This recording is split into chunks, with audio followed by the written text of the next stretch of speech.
প্রথমে যে জিনিসটা আপনারা জানেন যে বিভিন্ন গাইডলাইন্সে চলছিল, এটা নিয়ে আমরা ডিসিসি যেটা বলে ট্রাইপার্টিট একটা আরএনজি সেক্টরে, সেটা আমরা গত এই মাসের প্রথম দিকে 6 তারিখে আমরা মিটিং করেছি এবং সেখানে আমরা কনক্রিট সিদ্ধান্ত দিয়েছি যে এবার ঈদের বোনাস বকেয়া কবে দিতে হবে, কবে ছুটি হবে, এগুলো সমস্ত সিদ্ধান্ত হয়ে আছে।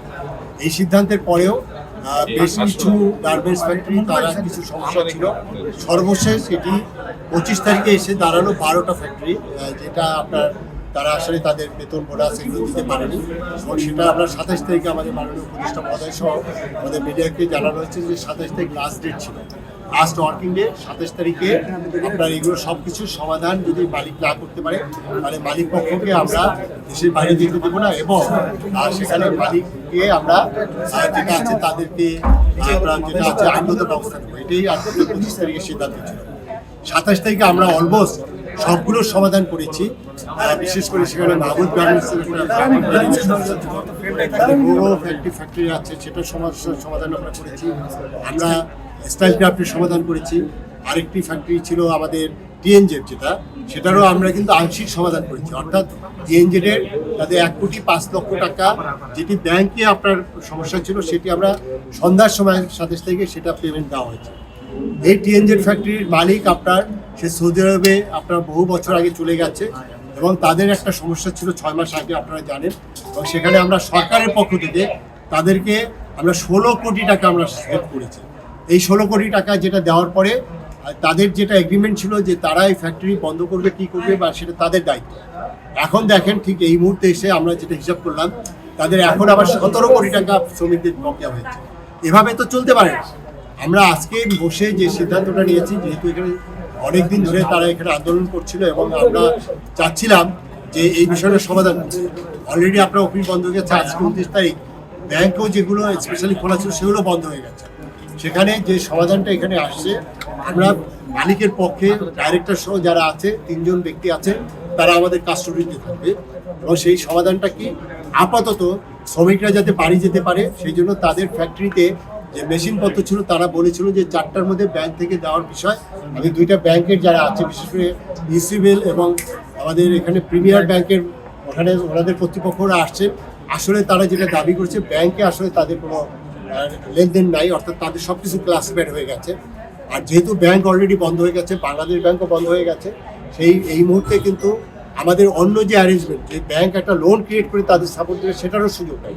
সেই ক্ষেত্রে ওনারা হেফাজতে থাকবে। ওনারা আপাতত তাদের আমরা নেগোসিয়েশন করেছি, সেখানে তাদের মেশিনপত্র বিক্রি করে 2 কোটি টাকা তারা আপাতত শ্রমিকদের দিবে, তারা বাড়ি যাবে এবং আগামী যেহেতু আপনার 6 তারিখে অফিস খুলছে, 6 তারিখে অফিস করার পরে আমি 8 তারিখে এই টিএনজেডের সব পক্ষকে নিয়ে তাদের নেক্সট যত দেনা পাওনা আছে যে 17 কোটি টাকা কীভাবে এটা আসবে, কীভাবে দেওয়া হবে সেই বিষয়ে আমরা সিদ্ধান্ত নেব। এবং আমি আশা করছি যে আমাদের উপদেষ্টা মহোদয়, আপনারা জানেন যে আইএমওর মিটিংয়ে যাবে, উনি জেদ্দাতে আমাদের একটা এগ্রিমেন্টও সই করে তিনি দেশে ফিরবেন 17 তারিখে। আমরা আশা করছি যে মে দিবস আপনার 1 তারিখে এবং মে দিবসের আগে এই শ্রমিকদের মুখে যাতে হাসি ফোটে সেই ব্যবস্থা করব। ঠিক এই মুহূর্তে তারা যেটা করছে আমি আহ্বান করব, এখানে শ্রমিক লিডার সবাই ছিলেন, সবার সাথে কথা বলে যে জিনিসটা আপাতত যে টাকাটা ম্যানেজ করছে তারা আপনার মেশিন বিক্রি করে এটা দিয়ে তারা বাড়িতে যাক। এরপরে 8 তারিখে আমি ঈদের পরে আমরা বসে আপনার তাদের অন্য যে সমাধানগুলো সেইগুলো আমরা করতে পারবো মে দিবসের আগে। শ্রমিকরা কি মেনে নিয়েছে আপনাদের এই কথা? শ্রমিকরা এখন সেটা শ্রমিক লিডাররা বলতে পারবেন।